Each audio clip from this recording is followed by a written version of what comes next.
الحمد لله نحمده ونستعينه ونستغفره ونؤمن به ونتوكل عليه ونعوذ بالله من شرور أنفسنا ومن سيئات أعمالنا من يهده الله فلا مضل له ومن يضلل فلا هادي له نشهد أن لا إله إلا الله وحده لا شريك له ونشهد أن سيدنا ونبينا ومولانا محمدا عبده ورسوله صلى الله عليه وعلى آله وأصحابه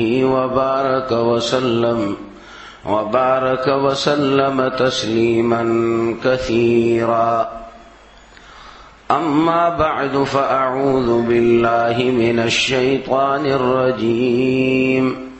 بسم الله الرحمن الرحيم. ولقد آتينا لقمان الحكمة أن اشكر لله ومن يشكر فإنما يشكر لنفسه ومن كفر فإن الله غني حميد. وَإِذْ قَالَ لُقْمَانُ لِابْنِهِ وَهُوَ يَعِظُهُ يَا بُنَيَّ لَا تُشْرِكْ بِاللَّهِ إِنَّ الشِّرْكَ لَظُلْمٌ عَظِيمٌ. ماشاء اللہ. السلام علیکم.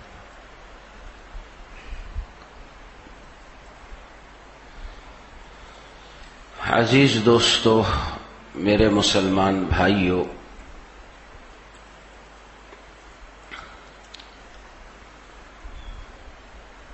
سورہ لقمان کے دوسرے رکوع کی 2 آیتیں میں نے تلاوت کی ہے.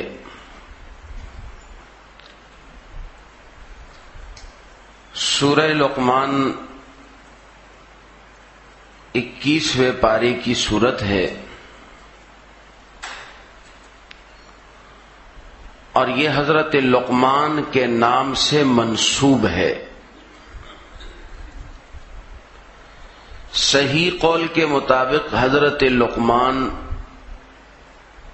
نبی نہیں تھے بلکہ اللہ تعالی کے ایک صالح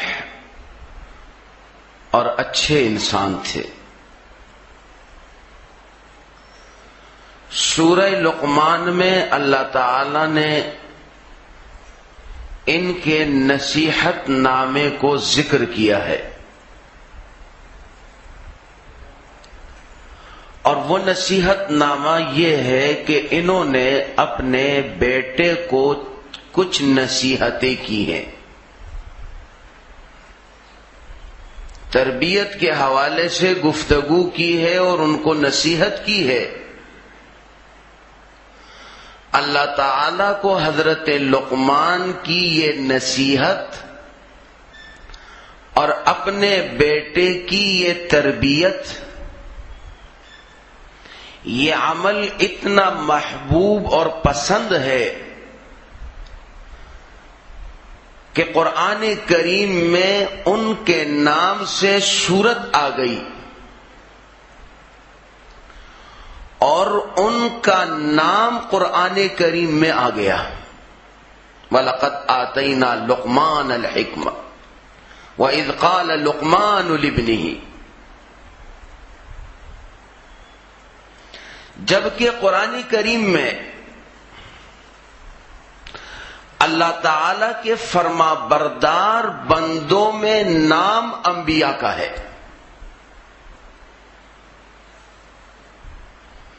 1.25 لاکھ صحابہ ہیں حضور کے، ان میں سے صرف ایک صحابی حضرت زید کا نام قرآن پاک میں ہے، بقیہ کسی صحابی کا نام قرآن پاک میں نہیں ہے. لیکن حضرت لقمان کا نام قرآن میں ہے، ان کے نام سے سورت قرآن پاک میں ہے، ان کا نصیحت نامہ قرآن پاک میں ہے.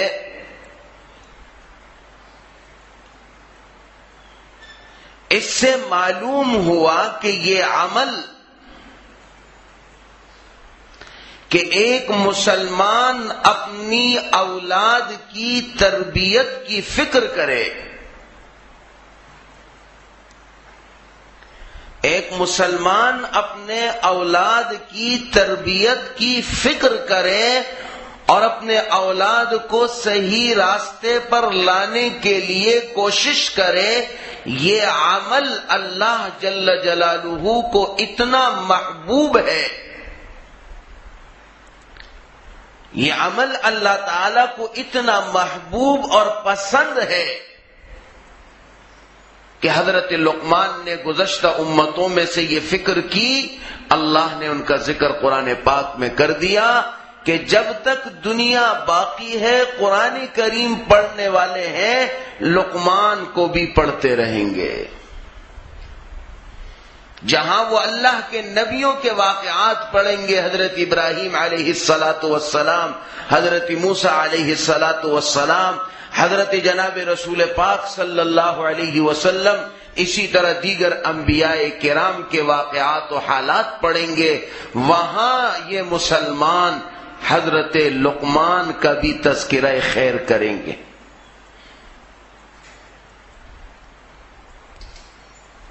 تو معلوم ہوا کہ یہ عمل بہت اونچا عمل ہے، اور عموماً اس فکر سے اور اس عمل سے ہم اپنے آپ کو مبرہ سمجھتے ہیں۔ بچے کو اسکول میں داخل کیا، فیس جمع کرائی، اسکول والے جانے اور بچہ جانے، مدرسے میں داخل کیا، مدرسہ جانے اور مدرسے والے جانے۔ والد کہتے جی میں فیس تو دیتا ہوں، میں کیا کروں، میری کیا ذمہ داری ہے، بر وقت پہنچاتا ہوں، بر وقت لے آتا ہوں۔ تو اس لیے میرے مسلمان بھائیوں، کسی بھی دینی دنیاوی تعلیم کے ساتھ اصل تربیت اور اصل اثر جو بچہ لیتا ہے وہ اپنے والدین سے لیتا ہے۔ اثر جو لیتا ہے وہ اپنے والدین سے لیتا ہے۔ اس لیے کہتے ہیں بچہ ہمیشہ دو چیزوں سے متاثر ہوتا ہے، بچہ ہمیشہ دو چیزوں سے متاثر ہوتا ہے، ایک والدین سے، ایک ماحول سے۔ وہ اپنے والدین کو دیکھتا ہے، بھئی یہ کسی ساتھی کی گاڑی ہے، مہران گاڑی ہے ACB 388، جس ساتھی کی ہے وہ درست جگہ پہ اس کو کھڑی کر دے، دوسری گاڑی بھی غلط کھڑی ہے، ٹھیک ٹھیک۔ تو اللہ تعالی کو مومن کا یہ عمل کہ اپنے اولاد کی تربیت کرو، یہ مومن کی ذمہ داری ہے۔ تربیت کے اندر سب سے پہلی چیز مومن کی دعا ہے، والدین کی دعا ہے کہ وہ اپنے اولاد کے لیے دعا کرے، اور دعا کا آغاز کب سے ہوتا ہے؟ پیدائش سے بھی پہلے، شادی سے بھی پہلے۔ اس لیے کہ جب نماز سیکھتا ہے 7 سال کا بچہ تو دعا پڑھتا ہے رب اجعلنی مقیم الصلاۃ ومن ذریتی، اے رب مجھے بھی نماز کا پابند بنا، میری اولاد کو بھی بنا۔ تو ابھی تو اولاد کی نام و نشان بھی نہیں، ابھی تو اولاد کا نام و نشان بھی نہیں ہے۔ 7 سال کا ہے، 20 سال میں جا کے 25 سال میں جا کے شادی کرے گا، ابھی 20 سال 18 سال پہلے سے دعائیں ہو رہی ہے۔ تو سب سے پہلا عمل انسان مسلمان دعاؤں کا اہتمام کرے۔ دیکھو حضرت ابراہیم علیہ السلام دعا کرتے ہیں رب ہب لی من الصالحین۔ ابراہیم خلیل اللہ علیہ الصلاۃ والسلام اللہ تعالی سے اولاد مانگتے ہیں تو اللہ تعالی سے اولاد کے لیے دعا کرتے ہیں، ربی ہب لی من الصالحین، اے رب مجھے صالح اولاد عطا فرما۔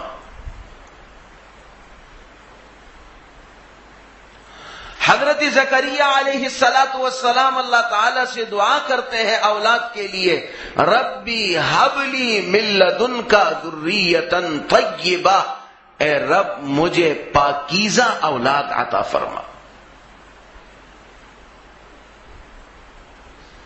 اولاد اللہ تعالی کی نعمت عظمیٰ ہے، اللہ تعالیٰ کی نعمتوں میں سے ایک عظیم نعمت اللہ تعالیٰ کی طرف سے اولاد کا مل جانا ہے، لیکن وہ اولاد صالح ہو، وہ اولاد اللہ کی شریعت کے پابند ہو، اللہ تعالیٰ کے حکموں کی بجا آوری کرنے والے ہو، تو یہ اولاد نہ صرف اس زندگی میں راحت ہے، یہ مرنے کے بعد ہم قبروں میں ہوں گے تب بھی یہ اولاد ہمارے لیے راحت ہے۔ اسی لیے تو نبی صلی اللہ علیہ وسلم نے فرمایا جب انسان مر جاتا ہے تو اعمال نامہ بند ہو جاتا ہے، پھر نیکی تو نہیں کر سکتا۔ یہ بھئی نماز پڑھتا تھا نماز نہیں پڑھ سکتا، روزہ رکھتا تھا روزہ نہیں رکھ سکتا، صدقہ کرتا تھا صدقہ نہیں کر سکتا، ذکر کرتا تھا ذکر نہیں کر سکتا، کوئی عمل نہیں کر سکتا، تو ثواب کیسے ملے گا؟ لیکن نبی صلی اللہ علیہ وسلم نے فرمایا کہ ہاں 3 راستے ہیں کہ اب بھی اسے اجر ملتا رہے گا۔ صدقہ جاریہ کا کوئی کام کر دیا دنیا میں، قرآن پاک خریدے مسجد میں رکھ دیے، یہ تو چلا گیا، مسجد میں قرآن پاک موجود ہے، لوگ پڑھ رہے ہیں اس کو۔ کوئی بھی کار خیر کر لیا، اور یا صاحب علم تھا، استاذ تھا، بچوں کو قرآن پڑھایا، علم پڑھایا، دین سکھایا، ان کے شاگرد ہیں قرآن پڑھا رہے ہیں، اس کو ثواب مل رہا ہے۔ اور یا نمبر 3 جو ہر مسلمان کر سکتا ہے، ولد صالح یدعو لہ، وہ صالح بچہ جو اپنے والدین کے لیے دعائیں کرتا ہے، جن کی تربیت ماں باپ نے کی ہے، اسے نماز کا پابند بنایا، اسے شریعت کا پابند بنایا، اسے اللہ کے احکام کا پابند بنایا، اسے نبی کے سنت کا پابند بنایا، اس کی زندگی اس کے مطابق گزرتی ہے۔ تو چونکہ تربیت تو ماں باپ نے کی تھی، لہذا جب تک نماز پڑھے گا، اور پھر یہ بچہ آج تو بچہ ہے، کل یہ باپ بنے گا، کل یہ نانا اور دادا بنے گا، پھر یہ اپنے بچوں کو سکھائے گا، اور جو ماحول آپ اپنے بچوں کو دیں گے تو ہمارے بچے اپنے بچوں کو دیں گے۔ آج ہم اور آپ اپنے بچوں سے یہ نہیں کہتے بھئی دیکھو ہمارے والد صاحب نے یوں کہا، ہمارے دادا یوں کہتے تھے۔ اپنے بچوں کو اپنے بزرگوں کے اچھے اقوال اور اچھے کارنامے ذکر کرتے ہیں کہ دیکھو بیٹا ہمارے والد صاحب یوں کرتے تھے، دیکھو ہماری دادی یوں کرتی تھی، دیکھو ہمارے والد یہ کہا کرتے تھے۔ یہ وہ چیزیں ہیں جو ہمارے دل دماغ کے اندر آ گئی ہے۔ بچے کی مثال ایک خالی کاغذ کی ہے یا ایک خالی کیسٹ کی ہے۔ اب اس کیسٹ کے اندر آپ جو چیز بھر دیں گے وہ نکلے گی باہر۔ بھائی بچہ جب حفظ کرتا ہے سارا دن قرآن پڑھتا ہے، نیند میں بھی لگاتا ہے اللہ نور السماوات والارض، وہ نیند میں بھی قرآن پڑھتا ہے، پھر وہ قبر میں بھی قرآن پڑھے گا۔ پھر جو چیز اندر میں ڈال دی وہی چیز باہر نکلے گی۔ ہم نے اندر میں ڈال دیا میوزک کو، اندر میں ڈال دیا گانوں کو، اندر میں ڈال دیا ڈراموں کو، اندر میں ڈال دیا فلموں کو، اندر میں ڈال دیا مخلوط مجلسوں کو، اندر میں ڈال دیا برائیوں کو۔ کہتے ہیں مولوی صاحب ذرا دم کر دیں اس کو، تعویذ کر دے بچہ صحیح ہو جائے۔ اب اگر کسی کیسٹ میں گانا بھرا ہوا ہو کہ مولوی صاحب ذرا اس کیسٹ کو دم تو کریں، اس سے قرآن کی آواز نہیں آ رہی ہے۔ سارے کراچی اور پاکستان کے مولوی صاحبان دم کرے اس کیسٹ سے سورہ یاسین کی آواز آئے گی؟ بھرے ہوئے اس میں گانے ہیں، لیکن کہتے ہیں مولوی صاحب، اب مولوی صاحب نے بھی تسلی دینی ہے نا، اگر کیا کریں کہ کچھ نہیں ہو سکتا ہے۔ مولوی صاحب کہتے ٹھیک ہے سورہ فاتحہ پڑھ کے دم کر دیے، سورہ فاتحہ دم کرے، پورا قرآن دم کرے، کیسٹ کے اندر گانے ہیں، اس سے گانے ہی نکلیں گے، اس سے دین نہیں نکلے گا، الا یہ کہ اس کیسٹ کو دوبارہ صاف کرو، اس پہ محنت کرو، پھر اس کے اندر کچھ بھرو۔ ایسے ہی میرے عزیز دوستو، یہ ہماری اولاد، یہ ہمارا سب سے بہترین سرمایہ ہے، یہ اولاد ہمارا سب سے بہترین سرمایہ ہے۔ آج ہم نے گاڑی کی حفاظت کی، دیواروں کی حفاظت کی، لکڑیوں کی حفاظت کی، لکڑی پہ داغ آ گیا، گاڑی پہ دھبا آ گیا، غصے میں سیٹھ صاحب گاڑی پہ نشان کیسے آ گیا؟ 50 لاکھ کی گاڑی ہے، یہ نشان 2 لاکھ روپے کا ہے، اور ہمارے اولاد کے دل داغ داغ ہے، اس پہ نشان و نشان ہے گناہوں نافرمانیوں کے، ہمیں فکر ہی نہیں۔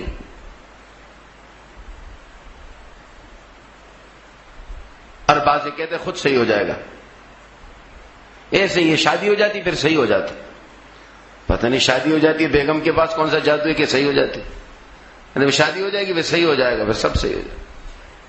تو اس لیے میرے عزیز دوستو، تربیت اولاد یہ ہماری ذمہ داری ہے۔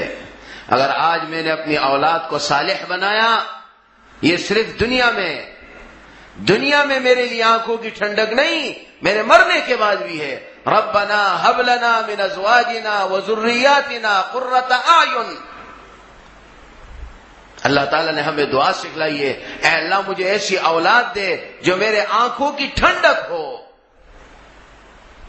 آنکھوں کی ٹھنڈک وہ اولاد ہے جو اللہ تعالیٰ کی اطاعت گزاری میں اور اللہ تعالیٰ کی فرما برداری میں زندگی گزارے۔ ہم دیکھیں کہ ہماری اولاد اللہ کی شریعت کی پابند ہے، یہ ہمارے لیے راحت کا ذریعہ ہے۔ اس لیے سب سے پہلا عمل دعا سکھلائی گئی، پیدا ہونے سے بھی پہلے، کہ دعائیں کرو، اللہ تعالیٰ سے درخواست کرو کہ اے اللہ ہمیں صالح اولاد دے، ہمیں پرہیزگار اولاد دے، ہمیں فرما بردار اولاد دے، ہمیں اے اللہ اپنی شریعت کے پابند اولاد دے، جو ہمارے لیے صرف دنیا میں نہیں مرنے کے بعد بھی راحت کا ذریعہ بنے۔ اور نمبر 2،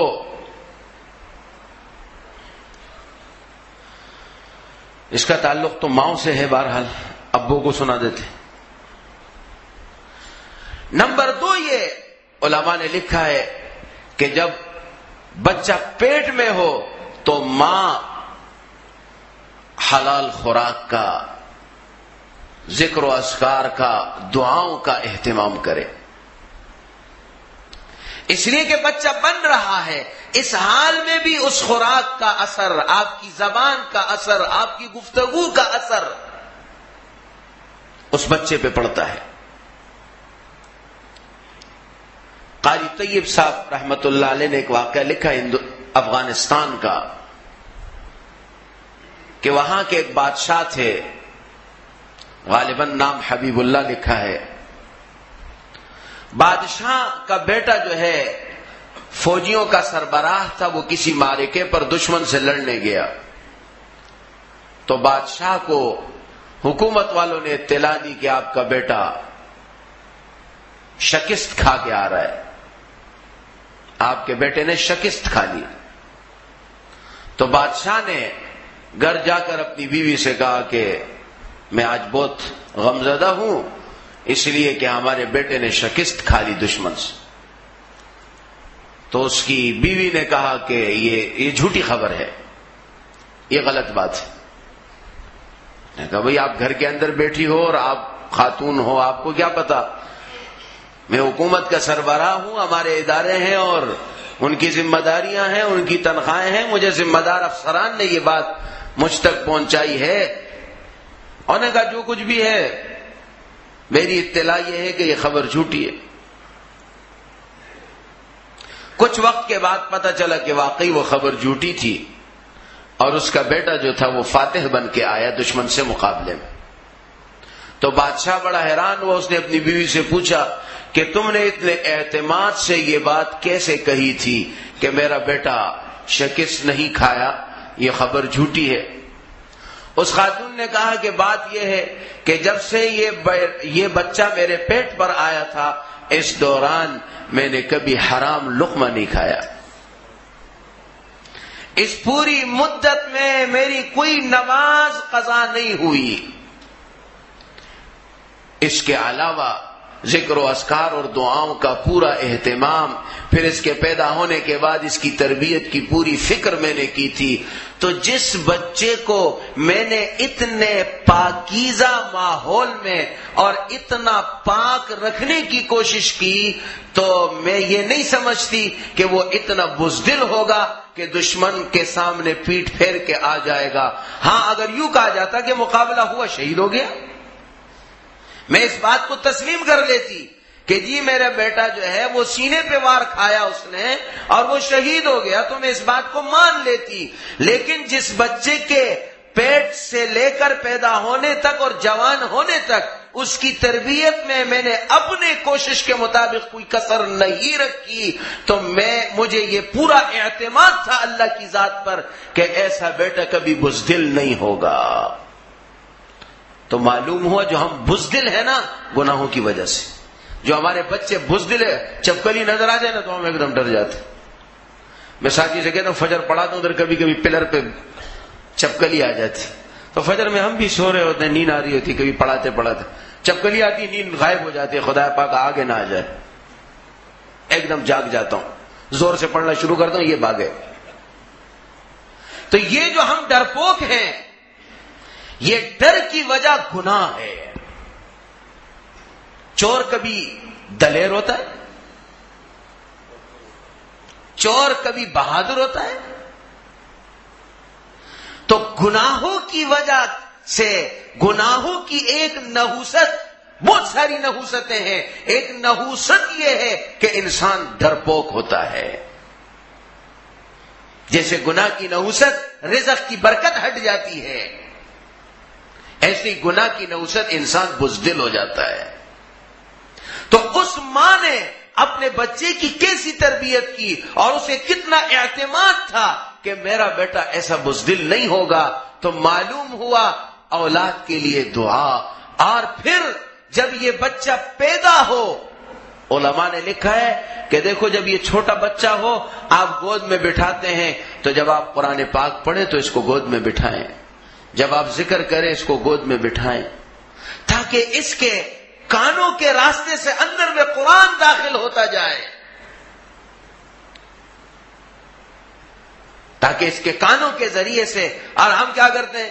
اس کو لے کے ادھر ادھر کی باتیں کرتے ہیں، خرافات بولتے ہیں، اب وہ چیزیں اندر میں جاتی ہے، تو بچہ وہی بولے گا جو چیز آپ اس کے اندر میں جمع کرا دو گے، جو چیز اس کیسٹ میں ٹیپ کروا دو گے وہی چیز باہر نکلے گی۔ اسی لیے اللہ تعالی نے والدین کی یہ ذمہ داری لگائی ہے کہ وہ اپنی اولاد کی تربیت کرے، اپنے اولاد کے لیے فکر مند ہو۔ آج گھر گھر ٹی وی ہے، لوگ کہتے ہیں ہم خبرنامے سنتے ہیں، تو خبرنامے کا آغاز بھی کس سے ہوتا ہے؟ ہم کبھی ریڈیو میں سنتے نا تو اس نے خبرنامے سے پہلے بھی میوزک سنا دینا ہے، درمیان میں پھر سنا دینا ہے، پھر وقفہ آ گیا کچھ اور خرافات سنا دینا ہے، اس نے چھوڑنا نہیں ہے، اپنا گند ضرور داخل کرنا ہے۔ تو جب ایک انسان پیدا ہونے سے لے کے جوان ہونے تک، بالغ ہونے تک، اور بالغ ہونے سے لے کے بڑھاپے تک زندگی بھر ان خرافات کو دیکھے گا، تو پھر کیا زبان سے وہ اچھی باتیں کرے گا؟ اس لیے عزیز دوستو، اپنی اولاد کی تربیت ہماری ذمہ داری ہے۔ اور اللہ تعالی نے حضرت لقمان کے اس واقعے کو ذکر کر کے وہ پوری ترتیب اور وہ پوری تفصیل بھی ہمیں بتلا دی۔ اب جب یہ بچہ جوان ہوتا ہے، سمجھدار ہوتا ہے اور یہ 7 سال کی عمر میں آتا ہے، نبی صلی اللہ علیہ وسلم نے فرمایا اسے نماز کا کہو، بلکہ 7 سے بھی پہلے فرمایا جب زبان چلنے لگے تو اسے اللہ اللہ کہلواؤ۔ پیدا ہونے سے پہلے دعائیں ہیں، ماں کے پیٹ میں ہے تو دعائیں ہیں، پیدا ہو گئے تو اچھی تربیت، قرآن سنانا ہے اس کو، ذکر سنانا ہے اس کو، اور جب اس کی زبان چلنے لگ جائے تو اس کو اللہ اللہ سکھانا ہے۔ ادھر سب ابا سکھاتے ہیں، ابا ابا ابا بولتے ہیں، وہ ابا بعد میں بولے، پہلے اللہ بولے۔ ہاں ابا بھی نہیں سکھاتے، ڈیڈی ڈیڈی سکھاتے ہیں، کیونکہ ان سے زیادہ محبت ہے، وہی والی زبان سکھاتے ہیں۔ تو اس لیے ڈیڈی ٹیڈی میڈی یہ سارے نہیں، اللہ۔ جب بچہ بولنے لگے تو فرمایا اسے اللہ سکھاؤ، اللہ کے نبی نے فرمایا۔ اور جب 7 سال کا ہو جائے تو اب اسے نماز پہ لاؤ، اب اسے نماز سکھلاؤ۔ اور چنانچہ آپ نے دیکھا ہوگا کہ جو بچے والدین کے ساتھ نماز میں ہوتے ہیں تو وہ گھر میں لگے رہتے ہیں، سجدہ کریں گے، رکوع کریں گے، مصلی بچھائیں گے، وہ نقل کریں گے، اس لیے کہ وہ چیز اندر میں جا رہی ہے۔ ماں باپ نماز پڑھے، بچے کو بٹھائیں اپنے سامنے گھر میں نماز پڑھتے وقت، اب یہ بچہ دیکھے گا، اب یہ نقل کرے گا نماز کی۔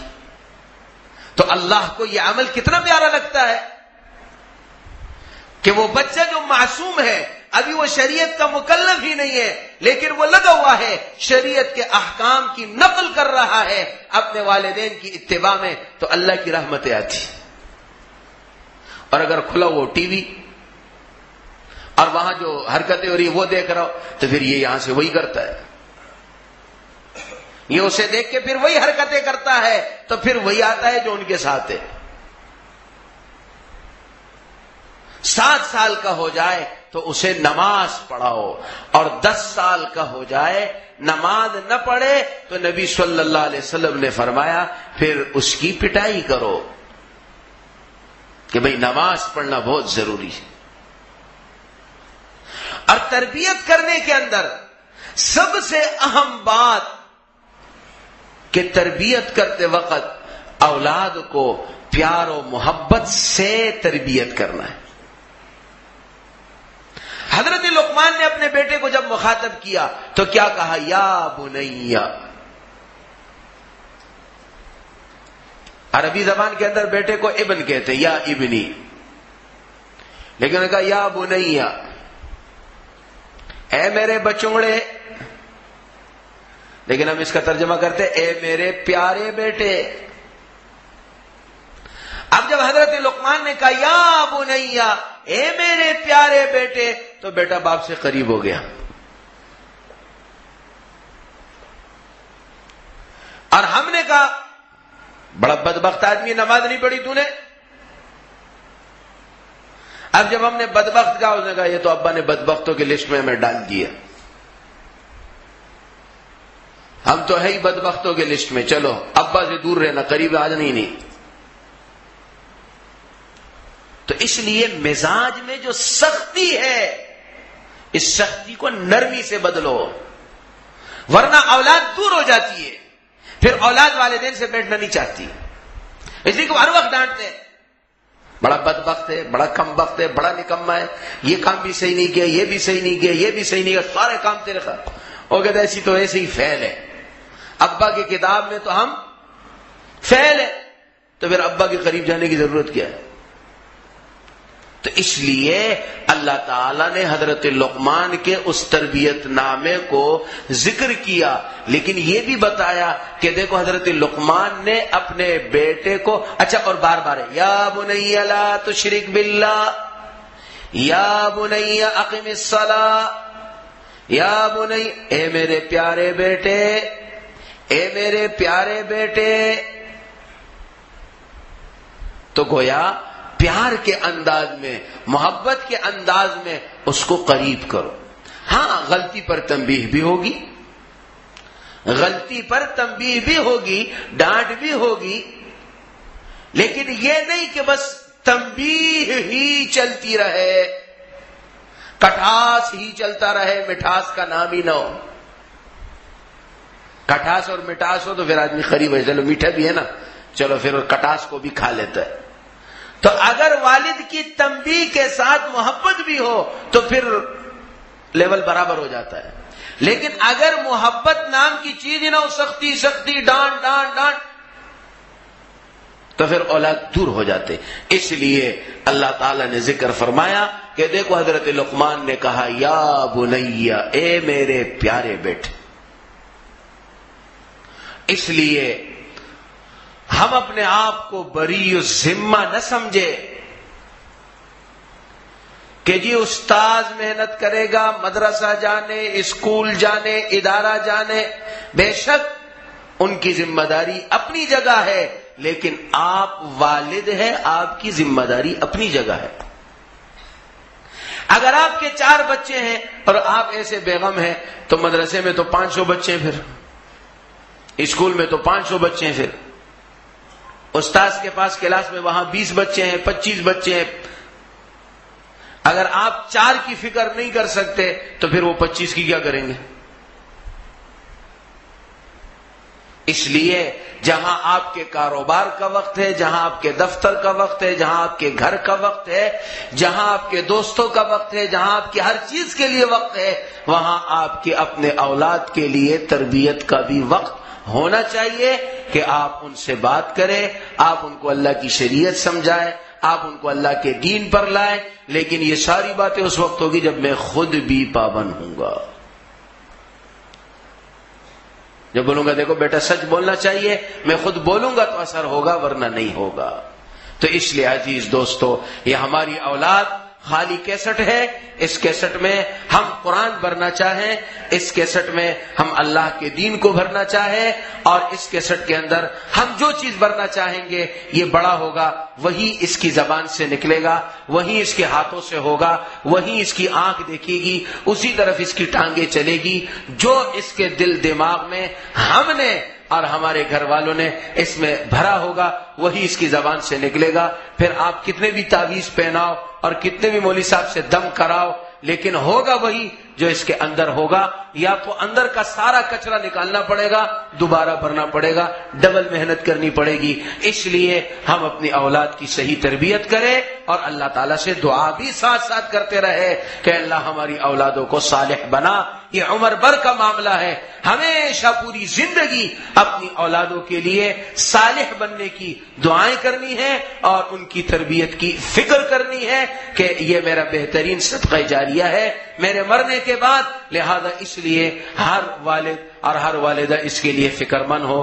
اللہ تعالی مجھے آپ کو عمل کی توفیق نصیب فرمائے۔ وآخر دعوانا ان الحمد للہ رب العالمین۔ سنت، حضور صلی اللہ علیہ وسلم نے ارشاد فرمایا جب بچہ بولنے لگے تو اسے لفظ اللہ سے اس کی زبان کو چلواؤ۔ نبی صلی اللہ علیہ وسلم نے فرمایا جب بچہ بولنے لگے تو اس کی زبان لفظ اللہ سے بلواؤ، اللہ اللہ۔ لہذا ہم اس سنت کا اہتمام کریں، اس بات کو بچوں میں عام کرے، ماؤں میں عام کرے کہ دیکھو بچہ بولنے لگے اس سے لفظ اللہ کہلواؤ، اللہ تعالی ہم سے راضی ہو جائے۔